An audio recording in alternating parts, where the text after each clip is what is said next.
Lecture 70 start करते हैं। Please please भाई साहब बस कर दो।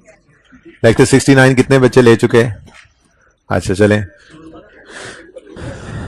अच्छा जी, सुने, आपका अपना कोई कसूर है जी, ये सवाल सारा हो गया था। अच्छा जी, इस सवाल का बी पार्ट आपका होमवर्क में था। असल में कल ये आप वाली क्लास चूंकि हो नहीं पाई थी तबीयत की खराबी की वजह से, तो ओरिजिनल रॉन्ग रेक्टिफाइंग उस लेक्चर में मैंने लिखकर ओरिजिनल रॉन्ग फिर रेक्टिफाइंग बनाई थी, ठीक है। लेकिन फिर आपकी क्लास से पहले ये सारा मैंने मिटाया था, तो फिर क्लास चूंकि कंडक्ट नहीं हो सकी थी वो मिटा रह गया। फिर ये मैंने पिछली क्लास में सिर्फ जो है वो बच्चों से पूछ के रेक्टिफाइंग एंट्रीज ही पास कर ली। तो ओरिजिनल रॉन्ग से रेक्टिफाइंग कैसे बनी है, ये सारी एडजस्टमेंट की डिस्कशन ये सारी हम कर चुके हैं, ठीक है। अच्छा जी, अब पार्ट बी जरा पढ़ें इस सवाल का। पार्ट बी क्या था? Compute the net effect of above on ZT's profit. अब बात सुने जी प्लीज। रेक्टिफाइंग एंट्रीज मैंने आपको कहा था आपने देखना है प्रॉफिट एंड लॉस को, एसेट्स और लायबिलिटीज प्रॉफिट एंड लॉस को हिट नहीं करते। रेक्टिफाइंग एंट्रीज में जो इनकम्स और एक्सपेंसेस हिट कर रहे हैं प्रॉफिट एंड लॉस को, वो इंपैक्ट डालेंगे प्रॉफिट, ठीक है। अगर इनकम देखें, बड़ी सादा सी बात है, इनकम अगर बढ़ेगी, इनकम अगर बढ़ेगी तो प्रॉफिट, बोलो, प्रॉफिट बढ़ जाएगा। और अगर इनकम कम होगी तो प्रॉफिट भी कम होगा। सिंपल रूल ऐसा ही है। एक्सपेंसेस के केस में क्या होता है जी? अगर एक्सपेंसेस बढ़े तो प्रॉफिट्स कम होते हैं, और अगर ये साथ साथ ना IS8 की तैयारियां भी चल रही हैं, एक्सपेंस अगर कम होगा तो प्रॉफिट बढ़ जाएगा। ये IS8 की तैयारियां भी साथ साथ चल रही हैं रेक्टिफिकेशन के। अच्छा जी, अब रेक्टिफाइंग एंट्रीज देखते जाएंगे और इंपैक्ट ऑन प्रॉफिट लेते जाएंगे। दो तरह के सवाल कर सकता है ये, या तो ये गलत प्रॉफिट दे दे और कहे कि सही प्रॉफिट की फिगर निकालो, तो उस गलत प्रॉफिट की फिगर में एड लेस करके सही प्रॉफिट निकाल लेते हैं हम। ये कभी कभी ऐसा भी करता है, वो गलत प्रॉफिट की फिगर ना दे और ये बता दे नेट में इंपैक्ट बताओ प्रॉफिट पे क्या पड़ना है। तो कुछ चीजें रेक्टिफिकेशन वाली प्रॉफिट को बढ़ा देंगी, कुछ प्रॉफिट को कम कर देंगी, तो नेट में इंपैक्ट निकल आएगा, ठीक है। अब पहली रेक्टिफाइंग एंट्री में bad debt recovery income credit हो रही है। Debtor debit, bad debt recovery income credit. Debtor का डेबिट होना तो प्रॉफिट एंड लॉस को हिट नहीं करता, ठीक है। इनकम क्रेडिट हो रही है, यानी कम हो रही है, बढ़ रही है, इनकम बढ़ रही है। इनकम का बढ़ना प्रॉफिट को बढ़ा देगा। छोड़ो अंग्रेजियां क्या करनी लिख के, यहां पे आप लिख दो एडजस्टमेंट नंबर 1 का इंपैक्ट, और क्या होगा जी? प्रॉफिट बढ़ जाएगा कितने से? 200 से। और अगर बहुत ज्यादा आपको तकलीफ हो रही है, कुछ लिखना चाह रहे हैं, तो आप यहां पर लिख सकते हैं bad debt recovery income recorded, ठीक है। लेकिन इसको लिखने की कोई जरूरत नहीं है, इसके असल है 500 ये 200 लिखना और पॉजिटिव लिखना, ये सही हो, ठीक है। क्योंकि हमने किस पे इफेक्ट देखना है जी? प्रॉफिट पे। तो इनकम रिकॉर्ड हुई, रेक्टिफिकेशन हमने जब की तो एक इनकम रिकॉर्ड हुई, एक करेक्शन की वजह से एक इनकम रिकॉर्ड हुई, तो इनकम बढ़ गई। इनकम के बढ़ने से प्रॉफिट बढ़ जाता है। इंपैक्ट ऑन प्रॉफिट क्या है? इस करेक्शन का इंपैक्ट प्रॉफिट पे क्या पड़ा? प्रॉफिट 200 से बढ़ गया। Next, creditor debit, debtor credit, इसका प्रॉफिट पे क्या इंपैक्ट आएगा? कोई इंपैक्ट नहीं है, प्रॉफिट तो हिट नहीं हो रहा, ये तो बैलेंस शीट आइटम्स हैं दोनों। आगे बढ़ते हैं। Provision for doubtful debt debit, debtor credit. अब दरअसल ये एंट्री तो थी बैड डेट रिटर्न ऑफ की, अगर आपको याद हो तो। अब बैड डेट रिटर्न ऑफ वैसे तो प्रॉफिट को इंपैक्ट डालते हैं, ठीक है ना, लेकिन हमने एक अप्रोच बनाई थी कि हम बैड डेट रिटर्न ऑफ को अलग से प्रॉफिट एंड लॉस में लेकर जाने की बजाय वो बैड डेट वाले लेजर को क्रेडिट करके उसे भी प्रोविजन में डेबिट कर देते थे और एक कंबाइंड फिगर लेकर जाते थे प्रॉफिट एंड लॉस में बैड डेट एक्सपेंस की। तो इस 80 की एंट्री अलग से प्रॉफिट पे इंपैक्ट लेने की बजाय इस एंट्री का आप ये देखें कि आपने जो बैलेंसिंग फिगर निकाली थी नेट में तो वही गई थी ना, ठीक है। वरना तो 400 से 226 तक प्रोविजन की कमी कितनी बनती है? सारे कुछ छोड़ो, 400 और 226 में फर्क कितना बनता है? 400 और 226 का डिफरेंस बताओ। 100 कितना? 70। 174 से एक्सपेंस कम हुआ और 80 से बढ़ गया। नेट करो, 174 माइनस 80 करो, 94 का नेट में भिड़ कम हो गया। असल तो अलग अलग देखते तो क्या होता, प्रोविजन 174 से कम हुई और रिटर्न ऑफ एक्चुअल वाला 80, एक्सपेंस बढ़ गया। एक्सपेंस 80 से बढ़ा था और एक्चुअल, और एस्टिमेटेड में क्या आया था? डिक्रीज। अब इनको अलग अलग देखते तो 174 से एक्सपेंस क्रेडिट हो रहा है और 80 से डेबिट हो रहा है। लेकिन हमारी अप्रोच ने क्या किया था? आसानी कर दी थी। हम बैड रिटर्न ऑफ को भी इस लेजर में ले आते थे और एक फिगर कंबाइन निकलती थी। वो कभी चार्जिंग ही निकलती है, कभी रिवर्सल भी निकल आता है। यही सीखा था हमने। तो हमने 94 से एंट्री पास की थी बैड डेट एक्सपेंस की। वो एंट्री बनी थी एडजस्टेड छोड़ो, प्रोविजन फॉर डाउटफुल डेट का अकाउंट डेबिट और बैड डेट एक्सपेंस क्रेडिट, यही किया था ना। तो इसलिए आपने इस रेक्टिफाइंग एंट्री में 80 को छोड़ देना है, बल्कि अगली फिगर को ही पकड़ना है जो हमने बैलेंसिंग निकाली थी, जो प्रॉफिट एंड लॉस में लेकर गए हैं, वो कितनी है 94। ये बात समझ आई है सारी। 80 अलग से एक्सपेंस था, लेकिन उधर 174 अलग से रिवर्सल था, लेकिन हमारी एक अकाउंट वाली अप्रोच ने इसको नेट करके 94 का एक्सपेंस प्रॉफिट एंड लॉस में रिवर्स कराया था। तो रिवर्सल की एंट्री सिर्फ डायरेक्ट कर दो, दो अलग अलग क्यों करनी, ठीक है।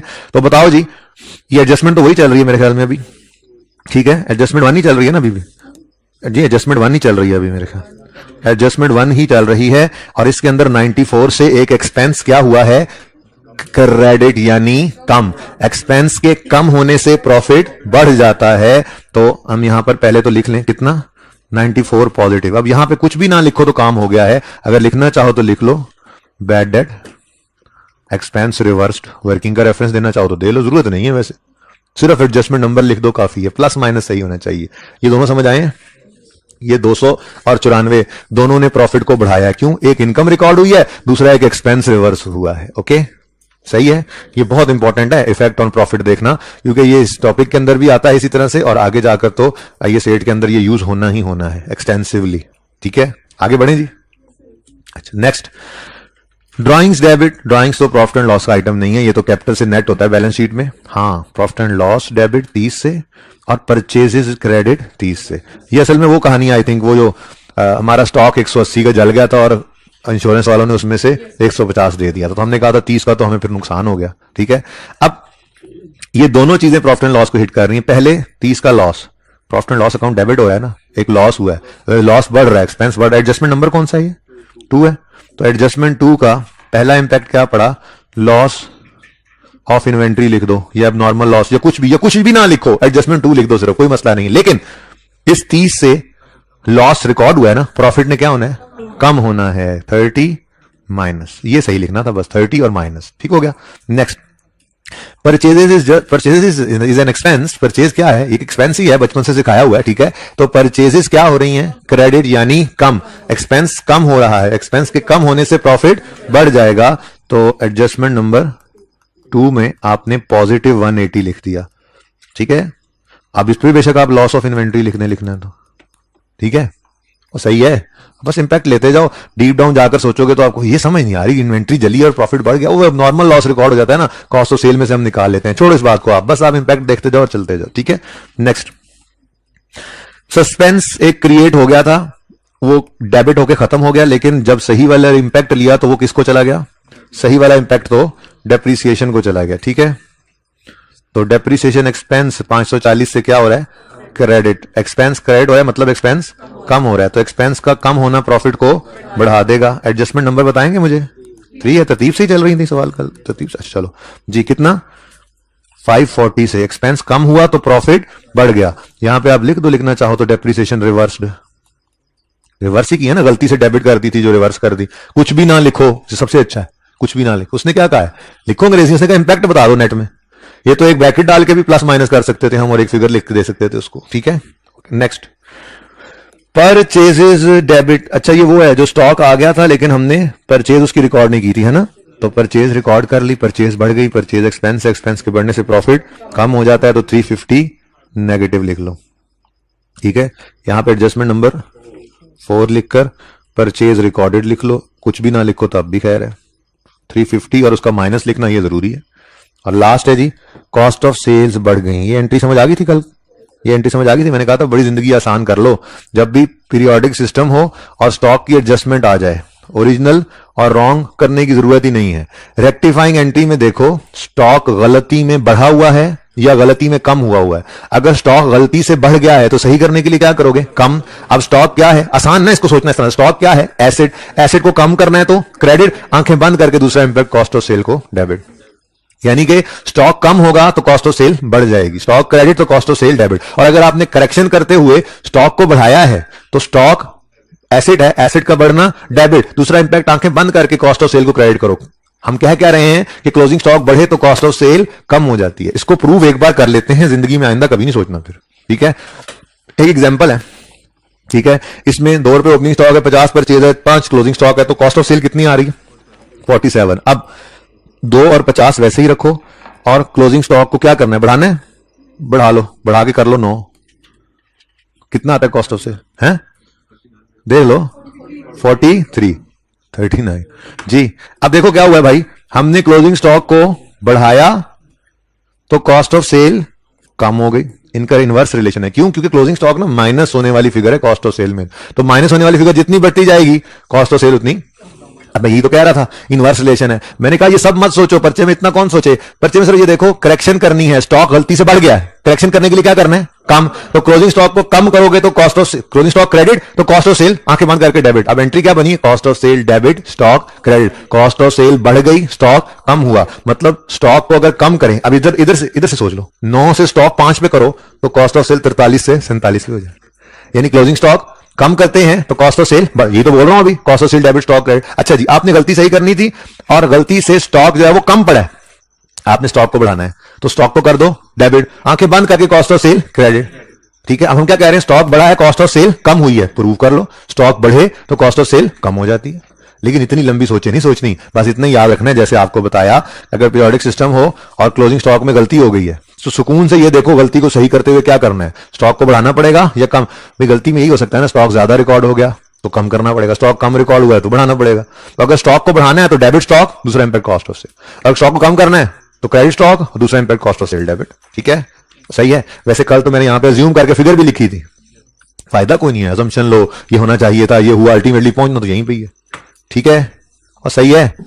कोई बच्चा ऐसा भी है जिसने कल का लेक्चर नहीं लिया हुआ, क्यों क्यों क्यों है, अगर वो पता नहीं था, क्या मतलब पता नहीं था? तुम कल क्लास लेने आए थे, तुम्हें क्लास में नहीं बताया, क्लास नहीं हुई तो क्या कहा उन्होंने, ऐसे ना कर, ऐसे नहीं कर, ऐसे नहीं। सारों को अनाउंस करवाया क्लास में, बच्चे ने आके अनाउंस किया, ये कोई लॉजिक नहीं है आपकी कि पता नहीं, कैसे नहीं पता, क्लास के अंदर पॉज करें ना जरा, पॉज करें ना जरा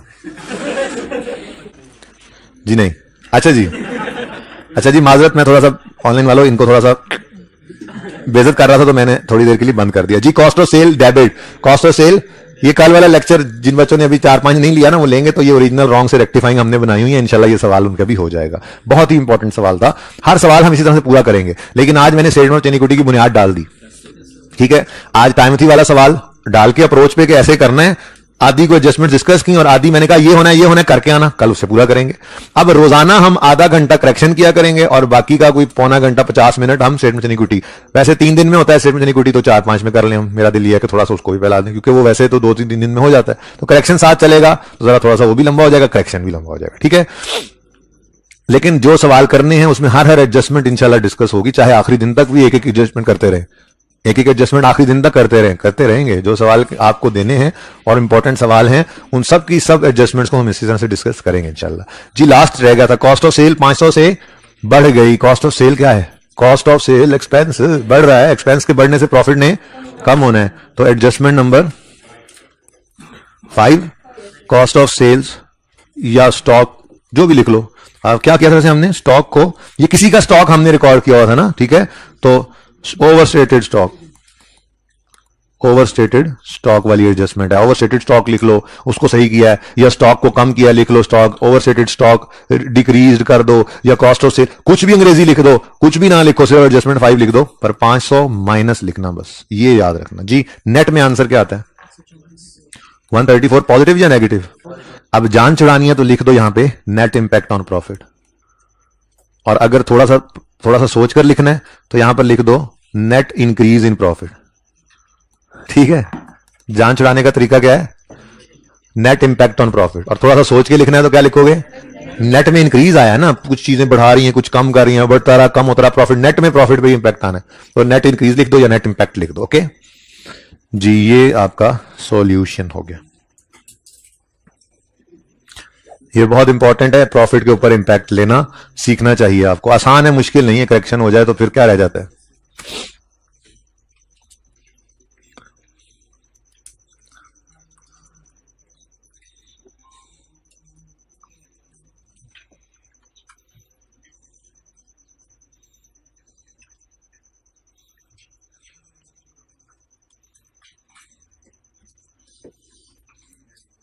भाई आइंदा ऐसा कोई मसला हो जाएगा ना तो मैसेज भी करवाया करो इनको, अभी मुझे टेंशन लगी है इनकी, फजूल लोग।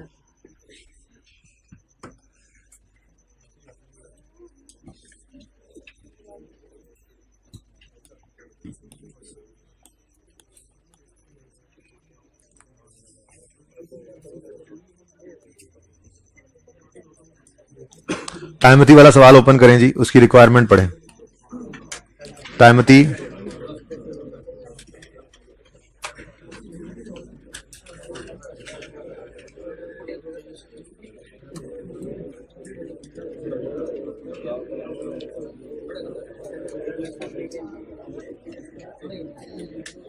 सारे गंदे गंदे सवाल तुम्हें करवाने हैं, एक भी नहीं छोड़ना, इसीलिए तो ये वाले सवाल करवा।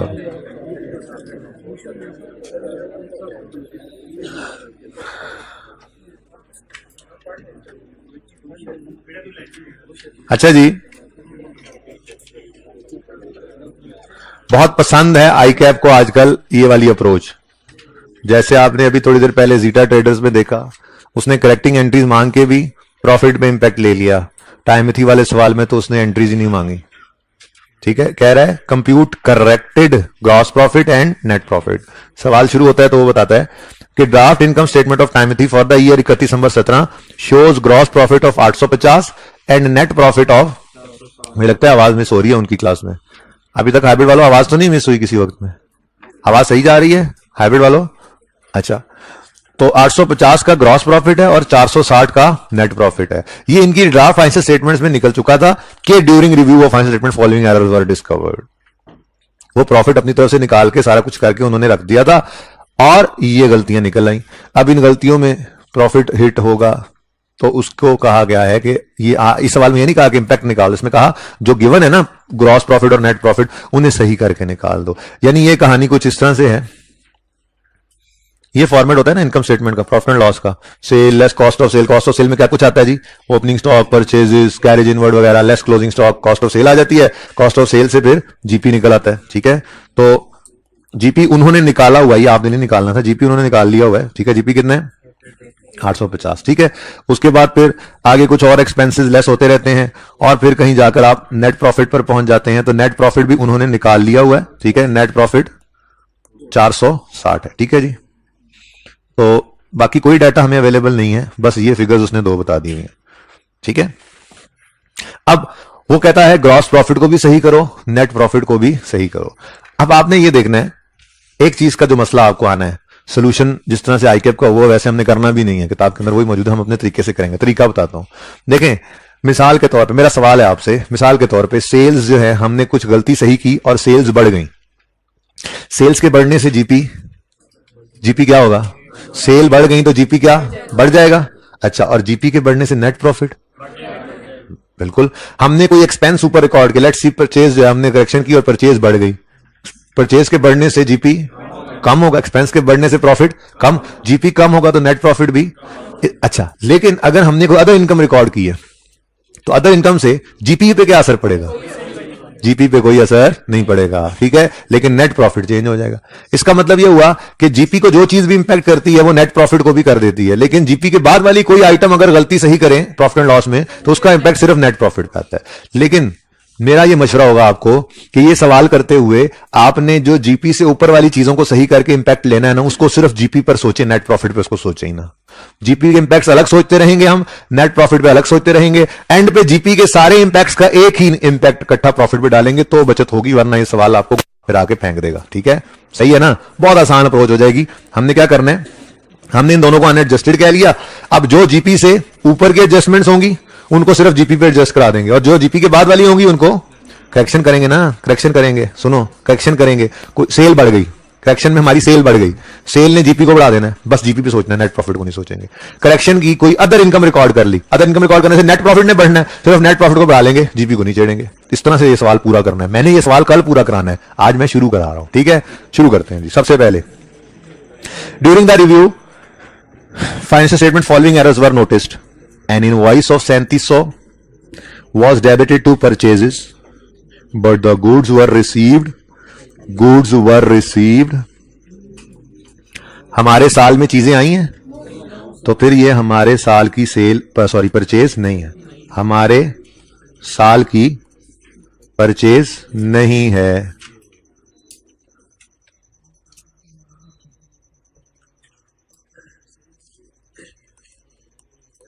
भाई आपको एक बात बताई थी बेसिक्स में ही, फिर उसको थोड़ा सा मैंने एक बार पहले भी बात की इसके ऊपर कि वो जब एक्रूअल्स पढ़ रहे थे तो मैंने आपको क्या सिखाया था यार बस कर दो यार, बस कर दो। मैंने आपको एक रूल में एक जुमला लिखवाया था कि expenses are recorded when goods are received और services are used up. Render तो हम करते हैं सेल्स के लिए, ठीक है ना। हम गुड्स जब रिसीव कर लें या सर्विसेज यूज कर लें तो हम एक्सपेंस रिकॉर्ड कर देते हैं, कैश पे हो चाहे, ठीक है ना। अब सर्विसेज को साइड पे करो, सिर्फ गुड्स की बात करें तो इसका मतलब गुड्स को हम तब परचेजेस के तौर पे रिकॉर्ड करते हैं जब गुड्स को हम रिसीव कर लें। अगर हमने गुड्स रिसीव कर ली हैं तो वो हमारी परचेजेस बन गई, क्योंकि रिस्क एंड रिवॉर्ड हमें ट्रांसफर हो जाता है नॉर्मली डिलीवरी ऑफ गुड्स पर। तो परचेजेस को हम डेबिट कर लेते हैं। कैश पे करना या ना करना ये डिसाइडिंग फैक्टर नहीं होता। परचेज रिकॉर्ड करने के लिए डिसाइडिंग फैक्टर क्या होता है? गुड्स का रिसीव होना या ना होना। अगर गुड्स रिसीव हो जाए तो हम परचेजेस को रिकॉर्ड कर लेंगे, अगर गुड्स रिसीव ना हो तो परचेज को रिकॉर्ड नहीं करेंगे। यही तो पिछले सवाल में थोड़ी देर पहले किया था। ये गालिबन ये वाली जो एडजस्टमेंट थी, ये जो सेकंड ये जो फोर्थ एडजस्टमेंट थी, इसमें क्या था? गुड्स 350 की रिसीव हो गई थी सप्लायर से 30 जून पे, लेकिन उनकी एंट्री अगले साल जाकर की। हमने कहा नहीं नहीं ये तो सही नहीं है, गुड्स अगर रिसीव हो गई हैं तो परचेजेस हमारी हैं, ठीक है।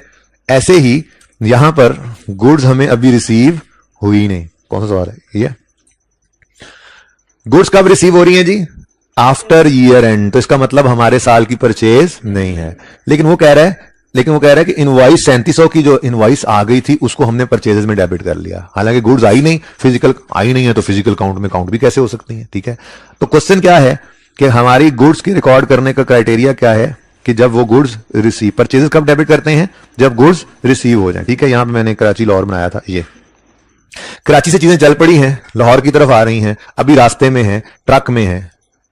तो जब तक ये लाहौर में हमें रिसीव नहीं हो जाती तब तक हम इनको परचेजेस डेबिट कैश या क्रेडिटर क्रेडिट नहीं कर सकते। कैश तो पे होना वैसे ही रेलेवेंट नहीं ना, वो पे ना करें तो क्रेडिटर आ जाता है, ठीक है। अब आज इनवॉइस की बात भी सुन लो। ये इनवॉइस जो बिल होता है, बिल ये भी कभी कभी आगे पीछे हो जाता है गुड्स से। नॉर्मली तो क्या होता है, इस ट्रक के अंदर गुड्स डाली, इनवॉइस भी इसी के डैशबोर्ड में रख के कराची से हमारे सेलर ने, सप्लायर ने भेज दी। जैसे ही ये ट्रक हमारे पास पहुंचा उसमें इनवॉइस भी थी। नॉर्मली तो ऐसा ही होता है। लेकिन कभी कभार ऐसा भी होता है कि ट्रक कराची से निकला और हमारे सप्लायर ने, सेलर ने इनवॉइस टीसीएस कर दी। अब गुड्स पहुंची 5-6 दिन में और इनवॉइस 1 दिन में आ गई। इनवॉइस आगे पीछे हो सकती है। ऐसे भी हो सकता है गुड्स उसने भेज दी, इनवॉइस भेजना ही भूल गया।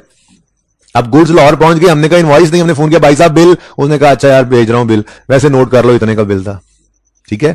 तो इनवॉइस गुड्स के साथ नॉर्मली आती है, लेकिन कभी कभी आगे पीछे भी हो जाती है। पर अगेन, जैसे कैश हमारे लिए डिसाइडिंग फैक्टर नहीं है परचेज रिकॉर्ड करने के लिए, वैसे ही इनवॉइस भी डिसाइडिंग फैक्टर नहीं है। परचेजेस रिकॉर्ड करने के लिए डिसाइडिंग फैक्टर क्या है? गुड्स का रिसीव हो जाना, ठीक है। अब ये जीटा वाले सवाल के अंदर क्या हो रहा था? हमारे साल में चीजें आ गई थी, शायद इनवॉइस नहीं आई थी तो हमने उसको रिकॉर्ड नहीं किया था। हमने कहा था ना भाई ना, चीजें हमारे साल में आ गई हैं, ये हमारी परचेजेस हैं, इनकी एंट्री करो, परचेजेस डेबिट क्रेडिटर या कैश क्रेडिट, जो भी करना है, ठीक है, सही है। आज वाले सवाल में क्या हो रहा है?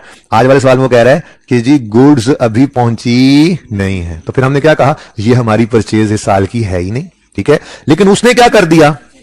Was debited. इनवॉइस आ गई होगी ना, पहले हेड ऑफिस में इनवॉइस पहुंच गई, अकाउंटेंट ने कहा इनवॉइस आ गई, उसे क्या पता, वो को फैक्ट्री में बैठा था, उसने इनवॉइस की बेस के ऊपर इसको डेबिट कर दिया परचेज में।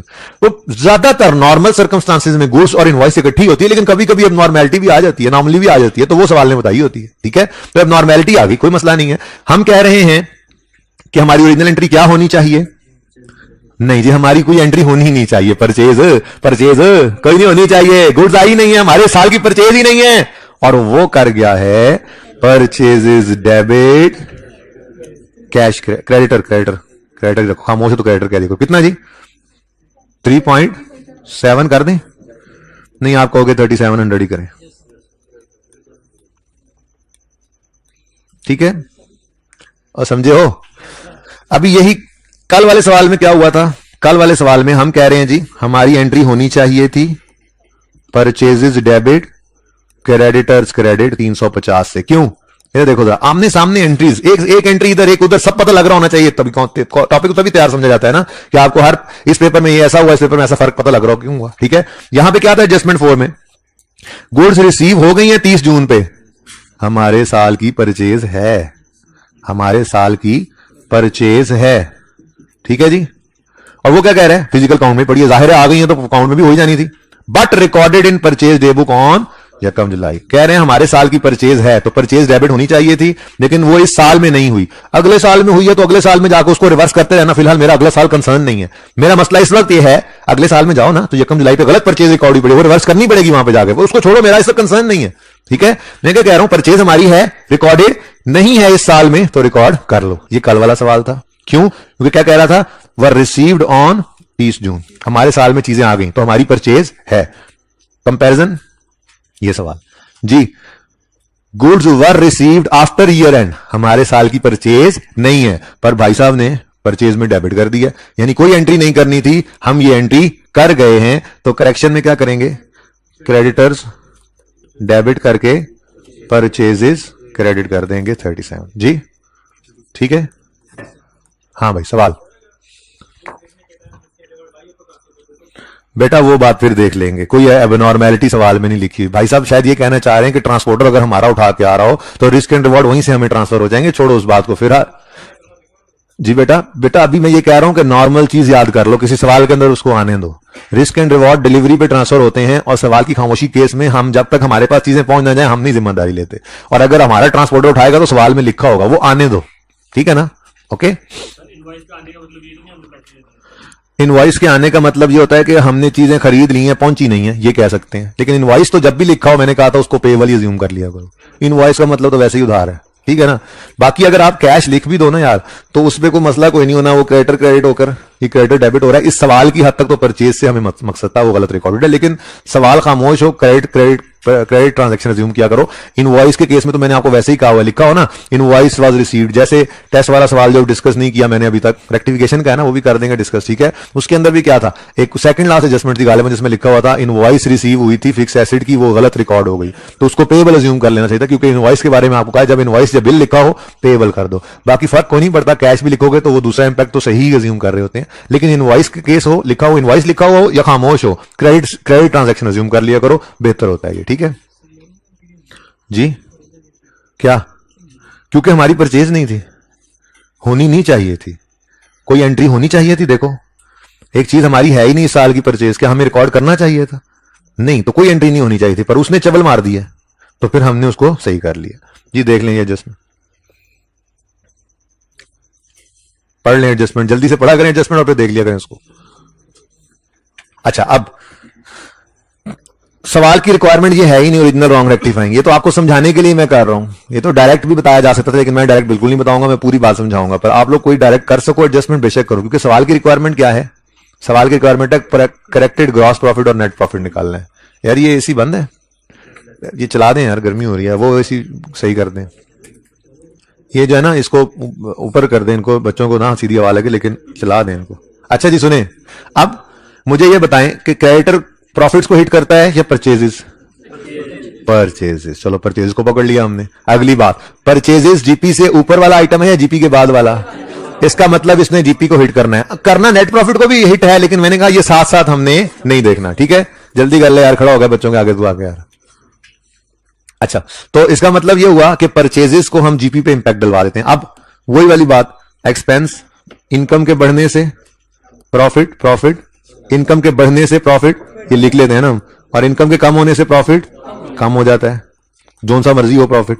एक्सपेंसेस के बढ़ने से प्रॉफिट कम हो जाता है, और एक्सपेंसेस के कम होने से प्रॉफिट, कोई सा भी प्रॉफिट हो, जीपी हो या नेट प्रॉफिट हो। अब परचेज इज एन एक्सपेंस, और एक्सपेंस क्रेडिट हो रहा है मतलब कम हो रहा है, तो एक्सपेंस के कम होने से प्रॉफिट ने बढ़ जाना है। तो 3700, ये फिर 1000 में लिखे पूरा जी, पूरा लिखे ना, फिर 850,000 था ना, अब वो पूरा लिख दिया, वरना वो 3.7 लिख लेते फिर। चलो जी, 3700 से आपका जीपी बढ़ गया, क्योंकि परचेज कम हुई है, एक्सपेंस कम होने से प्रॉफिट बढ़ता है, तो आपने यहां पर लिख दिया एड 3700। काफी है यहां पर लिख देना एडजस्टमेंट नंबर 1, ठीक है। और अगर आपको तकलीफ है कि कोई अंग्रेजी लिखनी है तो लिख लो परचेज रिवर्स्ड, लेकिन मैं तो ये चाहूंगा कि आप ये मत लिखें, ऐसे ही खामखा इसकी टेंशन आपको अलग होगी। बस एडजस्टमेंट 1 लिखें, प्लस माइनस लिख दें, ठीक है, सही है।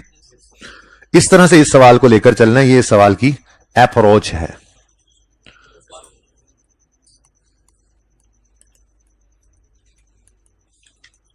नेक्स्ट, सुभान अल्लाह। नंबर 3 एडजस्टमेंट आप पढ़ें और कोई जुगाड़ जुगूड़ लगा के मुझे बता दें। बस समझे कि बस ये पर्चे में आ गया, मैंने नहीं पढ़ाया हुआ था, जो पढ़ाया हुआ था कल तक पढ़ाया हुआ था, जिसका जो लेक्चर भी 4-5 बच्चों ने नहीं लिया।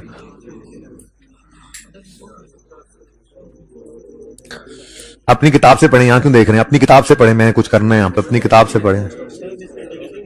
मिसिंग है? अच्छा जी।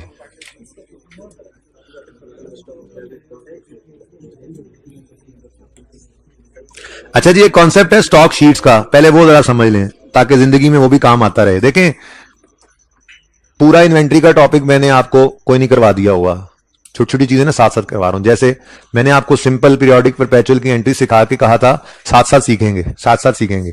कल के सवाल में अब नॉर्मल लॉस आ गया, पीरियोडिक परपेचुअल में उसकी एंट्री सीख ली। आज के सवाल में ड्राइंग्स आ रही होंगी, पीरियोडिक परपेचुअल की एंट्री, तो साथ साथ एंट्री सिखाता जा रहा हूं, चीजें साथ साथ सीखते जा रहे हैं हम, बेसिक नॉलेज हमारे पास आ चुका हुआ है, ठीक है ना। ऐसे ही ये स्टॉक शीट का जो कॉन्सेप्ट है इन्वेंट्री से रिलेटेड है, लेकिन ये अक्सर एडजस्टमेंट इसकी आई होती है बहुत आसान कॉन्सेप्ट, इसको जरा समझते हैं। मैंने आपको ये बताया था कि पीरियोडिक सिस्टम के अंदर आप फिजिकल काउंट से इन्वेंट्री कैलकुलेट करते हैं अपने, ठीक है। अब प्रैक्टिकली ना आप इंशाल्लाह जब आपको तौफीक होगी, आप पढ़ना शुरू कर देंगे, होमवर्क रोज का रोज करेंगे, टेस्ट सारे देंगे, पेपर पास करेंगे, कैफ हो जाएगा, तो आपके आर्टिकल स्टार्ट होंगे। तो फिर 30 जून या 31 दिसंबर जो भी ईयर एंड हुआ करेगा आपके क्लाइंट का, आप उस पर ऑब्जर्व करने जाते हैं स्टॉक काउंट को। छोटी फर्मों में बच्चे कर भी रहे होते हैं स्टॉक काउंट, लेकिन वैसे हम ऑब्जर्व करने जाते हैं स्टॉक काउंट। ऑर्गेनाइजेशन का काम है स्टॉक काउंट करना, हम ऑब्जर्व करते हैं। तो स्टॉक काउंट के ऊपर आपको देखने में मिलेंगी ये स्टॉक शीट्स। कोई भी स्टॉक आपके पास पड़ा हुआ है, चाहे स्टॉक का आइटम है, चाहे स्टोर्स का आइटम है, बड़ी बड़ी फैक्ट्रियां जो होती हैं, मैन्युफैक्चरिंग कंसर्न होती हैं, उनमें स्टोर के भी आइटम होते हैं। नट बोल्ट भी कुछ छोटा छोटा पड़ा हुआ है ना, तो वो भी रिकॉर्डेड होता है आपके पास कि इतने नट पड़े हैं, इतने बोल्ट पड़े हैं, फलां जगह पे पड़े हैं, ठीक है ना, फलां उनकी क्वांटिटी है, फलां उनका रेट है। तो हर चीज ये स्टॉक शीट्स के ऊपर अवेलेबल होती है। स्टॉक शीट्स इस तरह से बनी होती है, प्री नंबर्ड होती हैं, 1 2 3 4। मैंने ऐसी पिछली क्लास में 50 तक मैंने कहा जी, मिसाल के तौर पर 50 है, बीच में ये बाकी है, ये 4 से लेके 49 तक ये बीच में जो नजर आ रही है, आपको नजर आ रही है ना, ठीक है। ये 50 शीटें हैं। हर शीट के ऊपर इस तरह से प्री नंबर्ड जो है वो आर्टिकल्स लिखे होते हैं, ये चीज पड़ी है, ये क्वांटिटी है, ये रेट है, ये अमाउंट है। अक्सर सिर्फ क्वांटिटी लिखी होती है, रेट बाद में लगाते हैं। अक्सर क्वांटिटेटिव के साथ साथ रेट भी लगाकर वो अमाउंट भी दे देते हैं। स्टॉक शीट्स इस तरह की होती हैं, ठीक है।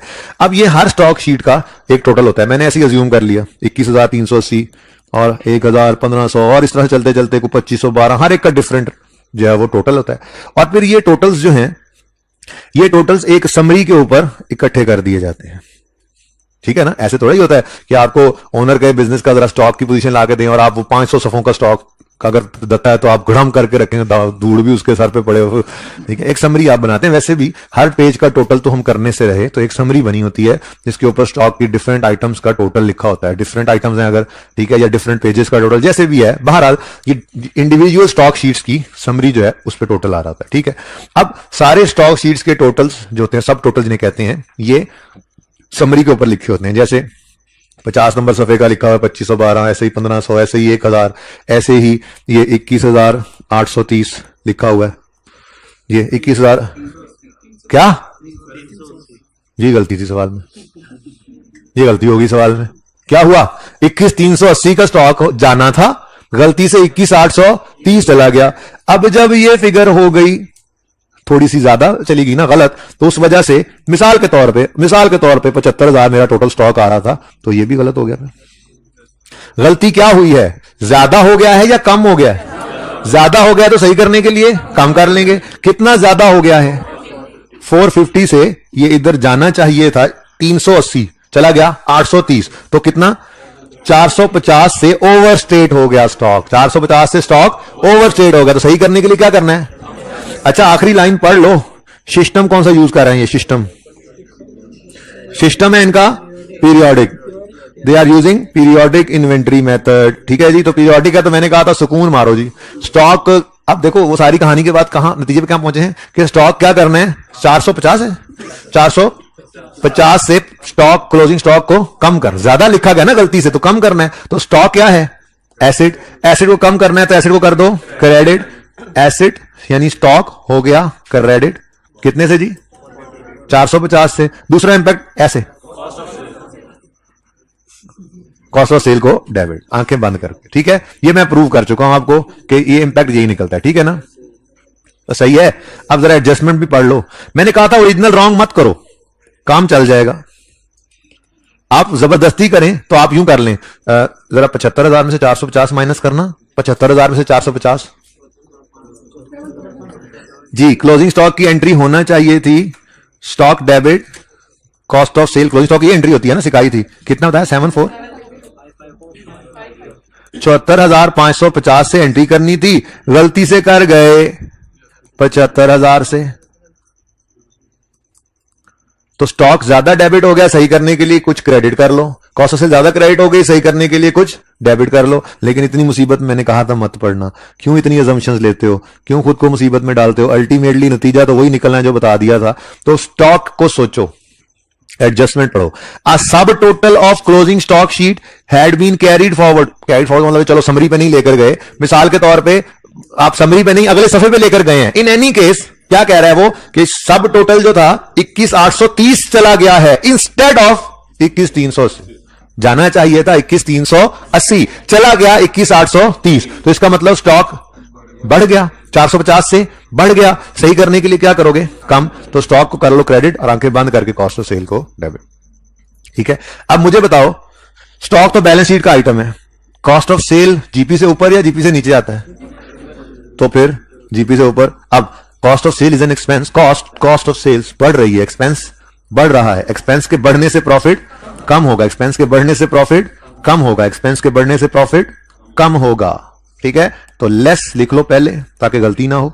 ठीक है, एडजस्टमेंट नंबर 2, अच्छा 3 है, ये लो 3, 450। ठीक है जी, अंग्रेजी लिखनी है तो लिख लो, स्टॉक नहीं लिखनी चलो ठीक है, स्टॉक एडजस्टमेंट, स्टॉक एडजस्टेड या ओवरस्टेटेड स्टॉक नाउ करेक्टेड, या जो मर्जी लिख लो, या कुछ भी ना लिखो, बेहतर तो यही है। ठीक है, ओके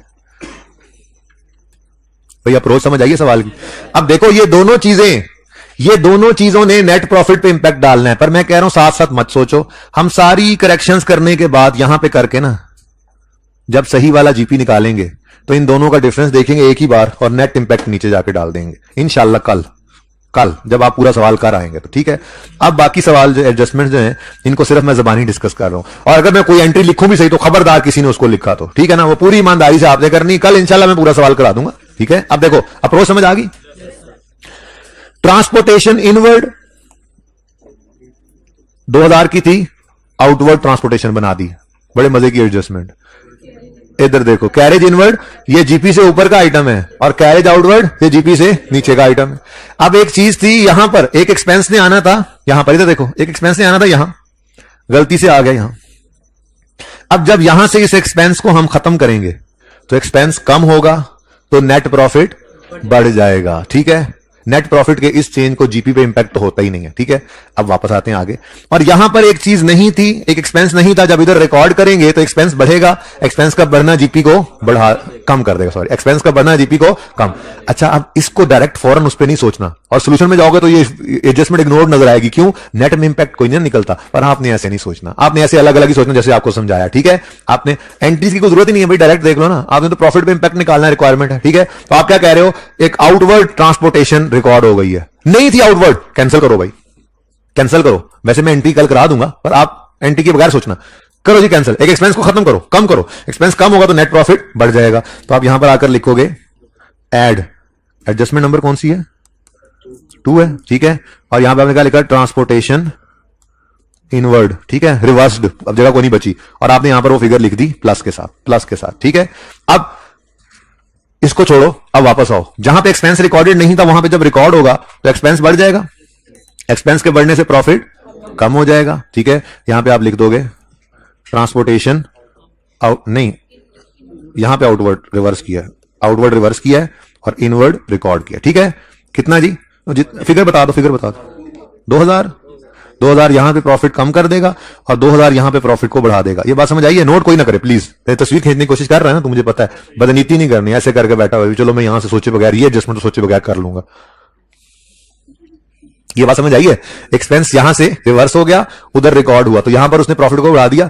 अब ये चीज ने आगे भी इंपैक्ट डालना है, लेकिन मैं साथ साथ इंपैक्ट देख ही नहीं रहा, जिंदगी आसान की हुई है, एंड पे देखेंगे। ठीक है, सही है, अगली एडजस्टमेंट लो भाई, जबरदस्त एडजस्टमेंट, पढ़ो अगले 7 मिनट तक मैंने सिर्फ ये बात करनी है, उसके बाद आखिरी 10 मिनट में हम इश्यूएंस ऑफ शेयर कैपिटल सीखेंगे। जल्दी करो, 7 मिनट में ये जितना सवाल डिस्कस हो गया, जल्दी करो।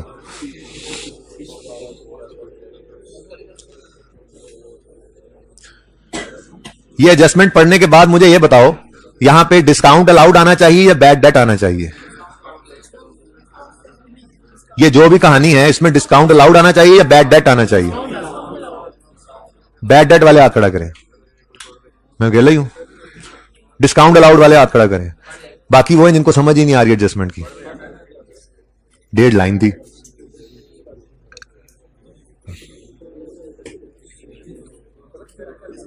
भाई इधर देखें, आप पढ़ें। A receipt of 21,850 received from a debtor as full and final settlement of an outstanding balance of 23,000। Discount allowed ही बनता है। पिछली क्लास में पता नहीं बच्चों ने बहस शुरू कर दी कि नहीं जी ये बैड डेट हो गया। मैंने कहा अल्लाह के बंदो, वो आया है, उसने कहा है मैंने 21,850 देने थे पर 23,000 देने थे, पर भाई मेरे पास ये 21,850 ही है, यही ले लो और बस रफा दफा करो। हमने कहा ठीक है, फाइनल सेटलमेंट हो गई है, वो सेटलमेंट करवाने आया है। तो ये जो 23,000 के बदले में हमने 21,850 लिया है, कितना फर्क है इन दोनों का? 1150 का हमने इसको डिस्काउंट अलाउ कर दिया था। क्या है जी ये? डिस्काउंट। ओरिजिनल एंट्री, अब पता है उधर कह रहे हैं उधर लिख दो। ओरिजिनल एंट्री कौन सी एडजस्टमेंट है? 3 की जगह छोड़ देते हैं। पहले मैंने 3 करवा दिया, इधर रिक 2 दिया है। ओहो कोई बात नहीं, इधर 2 कर देंगे, इसकी जगह रख लेते हैं। कल सवाल पूरा भी तो करना है ना, हैं? आप चाहे कर आएंगे, फायदा ये हो जाएगा जरा क्विकली हो जाएगा, पर करेंगे तो सारा सवाल ना डिस्कस। 4 जी ओरिजिनल एंट्री। भाई साहब 23,000 रुपए के रिसीवेबल थे हमारे, तो 23,000 रुपए क्रेडिट हो गए डेटर से, 23,000 क्रेडिट, ठीक है जी। और कैश 21,850। अच्छा अब ये सोल्यूशन बुक से मैच नहीं करेगा क्योंकि सोल्यूशन आई कैप ने अब से ये अप्रोच चेंज किया। पहले तो पुराने वाला काम था, तो यहां पे क्या होता था? यहां पे होता था डिस्काउंट अलाउड एक्सपेंस, ठीक है। लेकिन अब ये नहीं है, अब इसको हम सेल्स में रिकॉर्ड करेंगे, ठीक है। तो सेल्स को डेबिट कर दो 1150 बैलेंसिंग फिगर, ठीक है ना। तो डिस्काउंट अलाउड एक्सपेंस की बजाय, एक एक्सपेंस रिकॉर्ड करने की बजाय हमने इनकम ही कम कर लेनी है, ठीक है। अच्छा अब ये एंट्री होना चाहिए, बल्कि ऐसा करते हैं यार, सेल्स को पहले लिखते हैं जरा और ब्रैकेट में वो लिखते हैं जो पुरानी बात थी, ठीक है। डिस्काउंट अलाउड एक्सपेंस, ठीक है जी, और इसको काट देते हैं फिर, ठीक है। अच्छा ये जी एंट्री होनी चाहिए, नई अप्रोच वाली एंट्री। ये होना चाहिए था, ये होना चाहिए था, इससे मुत्तफिक हैं सब? कोई नोट तो नहीं ना कर रहा? तुम कर रहे हो तुम घर पे जाके क्या करोगे अगर अभी नोट ना? थोड़ा बहुत भी नहीं करना ना यार, सारी डिस्कशन कर रहा हूं उसके बाद कल। अच्छा सुनो, receipt of 21,850 was credited to, wrong entry क्या हो गई? कैश डेबिट सेल्स क्रेडिट 21,850, ठीक है जी। अब करेक्शन करनी है तो आप कहोगे कैश डेबिट होना था, हो गया, कुछ ना करें। सेल्स डेबिट होनी थी 1150 से उल्टा क्रेडिट हो गई। ये जरा इस तरह से देखना पड़ेगा हमें, वरना पुराने सोल्यूशन के अंदर तो यहां पर हम डिस्काउंट अलग रिकॉर्ड करते, सेल अगर अलग रिवर्स करते, ठीक है ना। लेकिन कोई बात नहीं यार, हमने पढ़ लिया, अब जो करना है हमें पता है, ठीक है जी। सेल्स को डेबिट करना था 1150 से। एक तो इधर देखो, एक तो ये सेल डेबिट नहीं हुई 1150 से, और दूसरा उल्टा 21,850 से गलत क्रेडिट हो गई है, तो इसको भी सही करने के लिए डेबिट करो। तो मतलब टोटल कितने से डेबिट करो? 23,000 से सेल को करो डेबिट, और डेटर क्रेडिट होना था, नहीं हुआ, तो डेटर को क्रेडिट कर लो, ठीक है। अब रेक्टिफाइंग एंट्री जैसी बन रही है उसको ज्यादा नहीं सोचना, कॉन्सेप्ट वो पढ़ा है। कॉन्सेप्ट हमेशा याद रखना, ओरिजिनल एंट्री में पढ़ा होता है। रेक्टिफाइंग एंट्री आपको कॉन्सेप्ट नहीं समझाती, ट्रांजैक्शन भी नहीं समझाती, सिर्फ गलती सही हुई पड़ी होती है। अब हमने क्या करना है जी? बोले बोले बोले बोले बोले डेटर को, डेटर बैलेंस शीट आइटम है, हम तो ग्रॉस प्रॉफिट और नेट प्रॉफिट को सही, तो फिर पकड़ेंगे पहले सेल को। अब सेल जीपी से ऊपर या नीचे का आइटम? अब सवाल का सोल्यूशन बदलना है, अब सोल्यूशन वो बनेगा जो मैं बताऊंगा, वरना तो असल में ये सेलिंग एक्सपेंस होता था ना पहले, जीपी के बाद आया करता था ये डिस्काउंट अलाउड एक्सपेंस, ठीक है ना। तो ये बदल गया। बहरहाल आपने पूरा सोल्यूशन करके ना, जैसे समझा रहा हूं। अब होगा क्या? आप कहोगे जी सेल 23,000 से डेबिट हो गई, मतलब कम हो गई। इनकम के कम होने से प्रॉफिट भी कम हो जाता है। तो एडजस्टमेंट नंबर, मुझे पता है नोट कोई भी नहीं कर रहा, एडजस्टमेंट नंबर 4 है, ठीक है। सेल्स करेक्टेड, ठीक है ना। वो जो गलत हो गई थी करेक्ट किया हमने 23,000 से, 23,000 से प्रॉफिट कम हो गया। मुझे पता है कोई नोट नहीं कर रहा, सब बच्चे बच्चे हैं, ठीक है। अब टाइम हो गया पूरा। अब सुनो, अब बाकियों में बस जल्दी जल्दी सुन लो क्या होना है जी। क्यों नहीं जाएगा? सॉरी, क्यों जाएगा? भाई हमने सेल रिकॉर्ड की है, उसने गलत एंट्री की है, कैश आया डेटर से, रिकवरी थी, उसने सेल को क्रेडिट कर दिया। ये सेल थोड़ी हुई है कि स्टॉक निकल कर गया हो, पहली बात। दूसरी बात, परपेचुअल सिस्टम हो तो हर सेल पे कॉस्ट ऑफ सेल की एंट्री करते हैं, पीरियोडिक में तो वैसे ही नहीं करते, तो अन्यथा सेल रिकॉर्ड किए जाते हैं हम। और उसमें भी गलती की हुई है उसने, आए डेटर से पैसे हैं, कह रहा है सेल होगी, डेटर से पैसे आए हैं यार, होना तो ये चाहिए था। अच्छा जी, मुझे एक बात तो बताएं जी, आप का एसीओ का शोरूम है,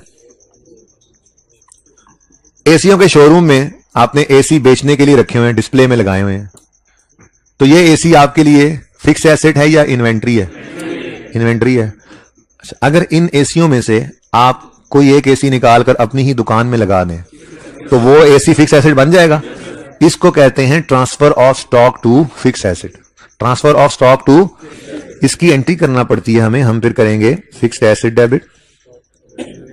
और अगर परपेचुअल सिस्टम यूज कर रहे हैं तो इन्वेंट्री क्रेडिट, और अगर पीरियोडिक सिस्टम यूज कर रहे हैं तो परचेजेस क्रेडिट।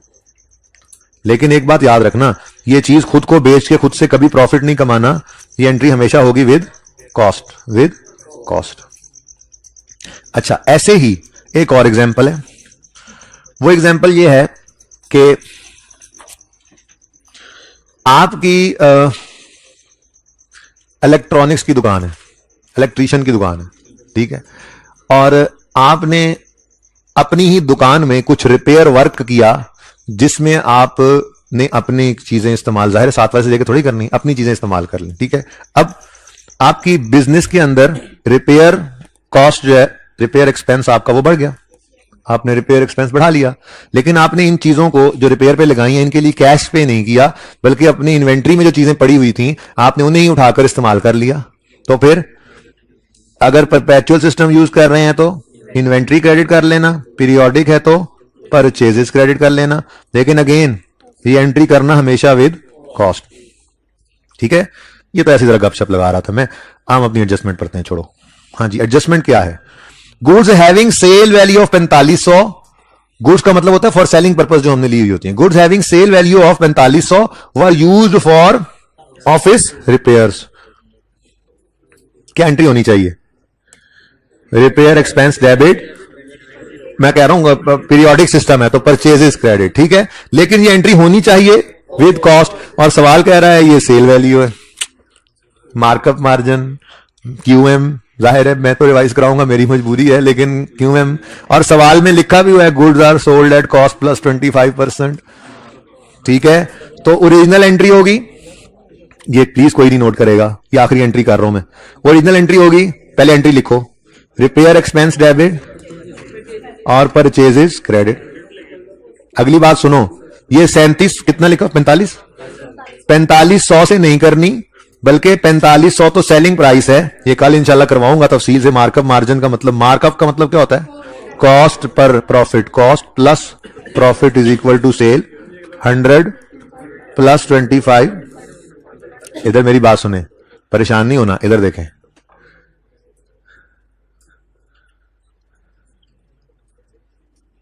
ये देखें क्या लिखा हुआ है,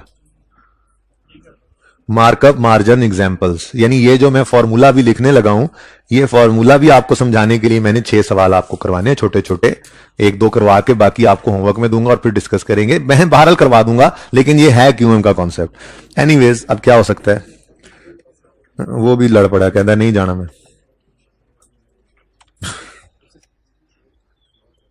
रेक्टिफिकेशन पे थे हम, ठीक है।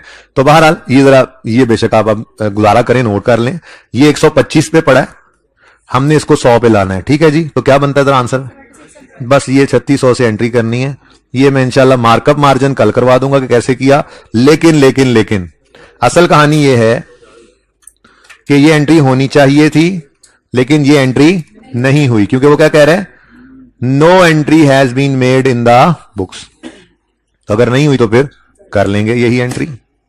अब रिपेयर एक्सपेंस जीपी के बाद आता है और परचेजेस जीपी से ऊपर, तो परचेजेस का इंपैक्ट जीपी पे डाल देना, रिपेयर का नेट प्रॉफिट पे, और जो जीपी का नेट प्रॉफिट पे आना है वो तो हमने एंड पे बचा के रखा हुआ है, ठीक है।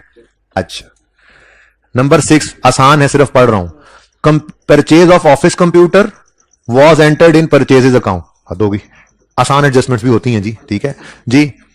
वैसे तो इसमें से भी 5 में से भी कोई 2 से 3 एडजस्टमेंट हुए जो एक बार सिर्फ डिस्कस करने तक मुश्किल होती हैं। उस जैसी जब भी अब आएगी, स्टॉक शीट वाली आ जाए या परचेजेस की डेट वाली आ जाए कि परचेज गुड्स आ गई हैं, परचेज रिकॉर्ड नहीं हुई, गुड्स नहीं आई, ये बार बार आने वाली एडजस्टमेंट्स हैं और आसानी से हो भी जाती हैं। बहरहाल एंट्री होनी थी office computer debit cash credit, कर गए परचेजेस डेबिट गए, तो सही करने के लिए कंप्यूटर डेबिट परचेजेस क्रेडिट, लेकिन साथ ही डेप्रीसिएशन का इंपैक्ट भी आएगा और वो उन्होंने बताया हुआ है।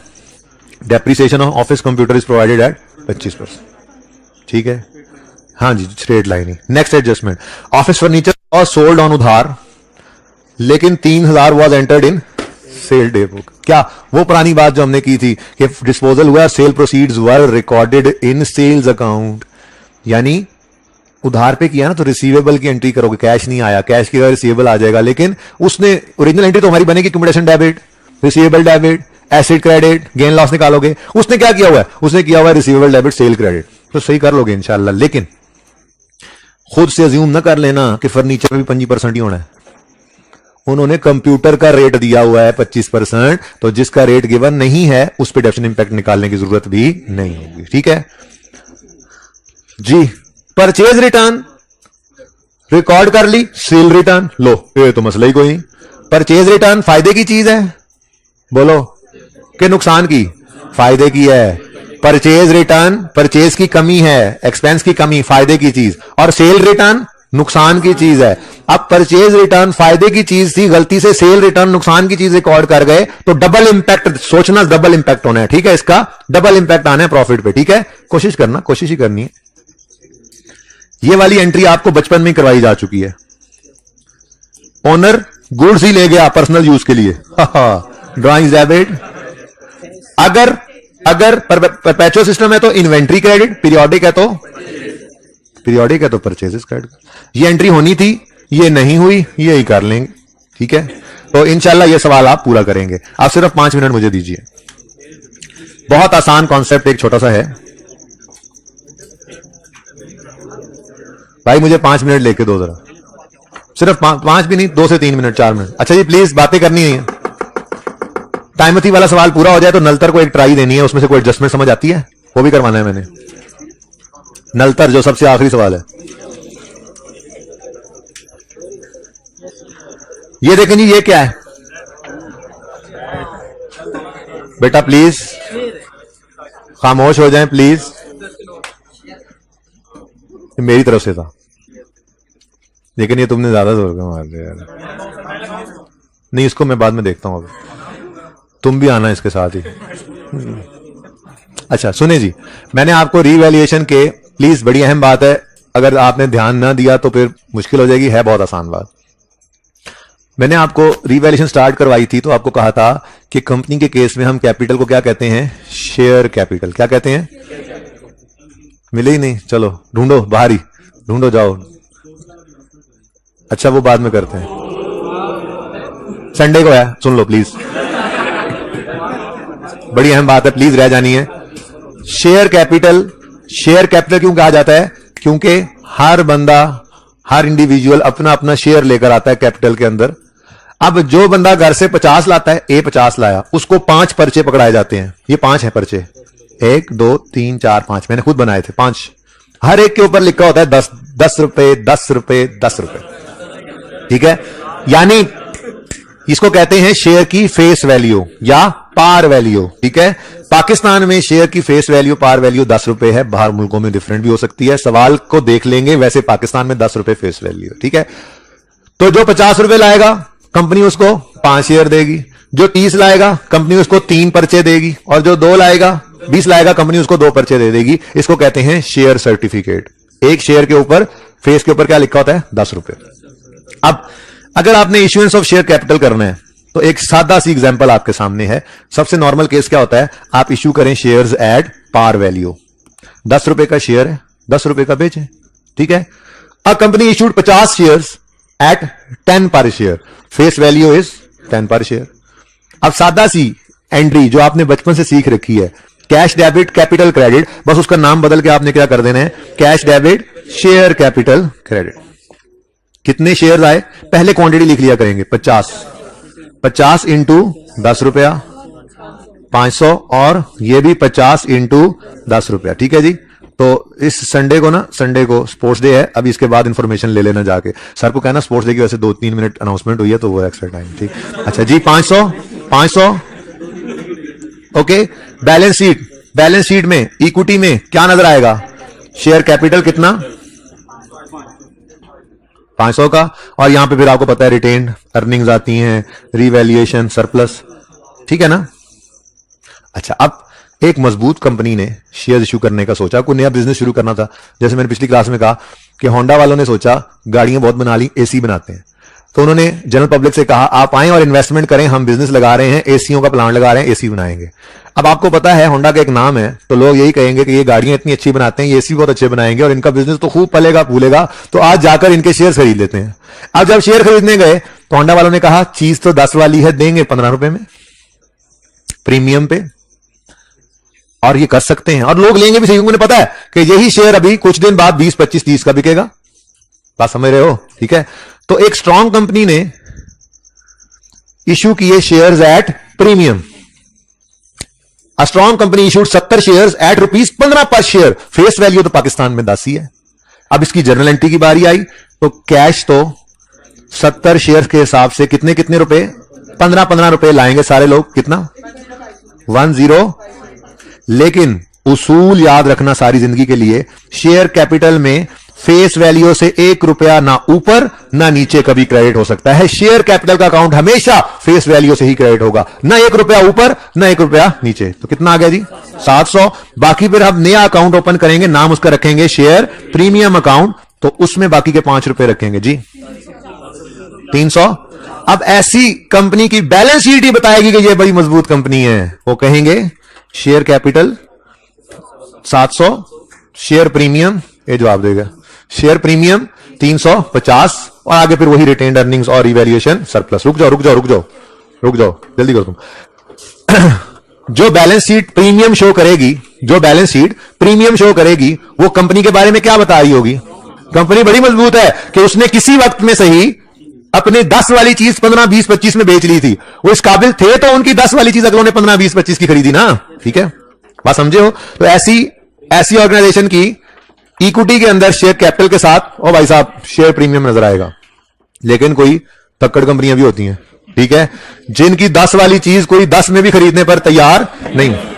अच्छा, इसमें क्या होगा जी, शेयर कैपिटल 700, शेयर प्रीमियम 350, और फिर आगे वही रिटेन्ड अर्निंग्स, रिवैल्यूएशन, सरप्लस वगैरह आते रहेंगे। कोई बेचारी ऐसी भी थी, a weak company, issued 30 share at 8 per share, उनका 10 वाला शेयर को 10 में खरीदने पे तैयार नहीं।